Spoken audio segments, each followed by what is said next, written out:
Welcome to Porto, Portugal's second city in the north of the country, and one of the best European cities to explore on foot, if you don't mind a few steps here and there. I spent 3 days here in February, and I want to share my top 5 favourite things to see and do, so you can make the most of a trip yourself.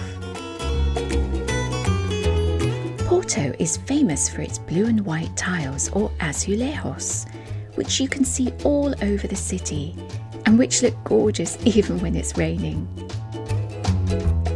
But one of the loveliest places to see them is at São Bento train station. It was opened in 1916 and is a UNESCO World Heritage Site. Even if you're not catching a train, do pop in to marvel at the 20,000 stunning tiles which tell stories of the history of Portugal. And if you're ready for lunch while you're there, do visit the Time Out Market with views over the tracks.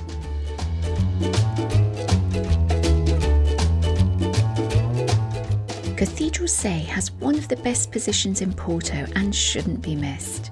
The ornate pillory in the square here is a symbol of justice and was where executions would once have taken place. But it's a happier scene today and a popular place for tourists to enjoy the views.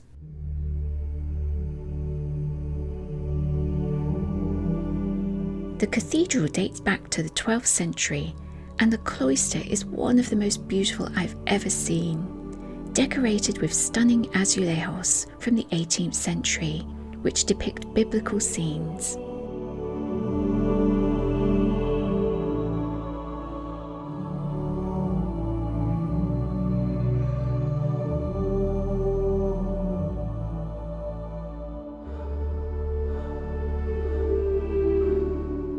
The tower provides some of the best views across the red-tiled roofs of Porto and is the perfect place to catch your breath. The golden interior of the cathedral is spectacular, and I love the contrast with the dusky pinks and blues of the paintwork. The Ribeira district of Porto by the river is full of fabulously tall and balconied buildings. It's also the place where you can jump on a boat. To my mind, if there's a river in a city, you should always try and enjoy a boat trip, as it's a totally new way of seeing and appreciating where you are. We passed under the many bridges that cross the Douro River.